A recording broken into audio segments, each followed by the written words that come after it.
Hi, ഇന്ന് Anglo Mysore യുദ്ധത്തെക്കുറിച്ച് പഠിക്കാം. ബ്രിട്ടീഷുകാരും മലബാറിൽ ഭരണം നടത്തിയ മൈസൂർ സുൽത്താൻമാരും.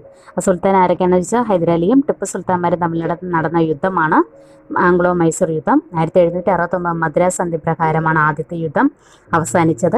1784 മംഗലാപുരം സന്ധി പ്രകാരം ബ്രിട്ടീഷുകാർക്കെതിരെയുള്ള രണ്ടാമത്തെ യുദ്ധം അവസാനിച്ചു. 1792 ശ്രീരംഗപട്ടണം സന്ധി പ്രകാരം ഫ്രഞ്ചുകാർക്കെതിരെയുള്ള ആംഗ്ലോ മൈസൂർ യുദ്ധം അവസാനിച്ചു. ഇത് നമുക്ക് ഒരു കോഡിലൂടെ നോക്കാം. തയ്യാറാക്കാം.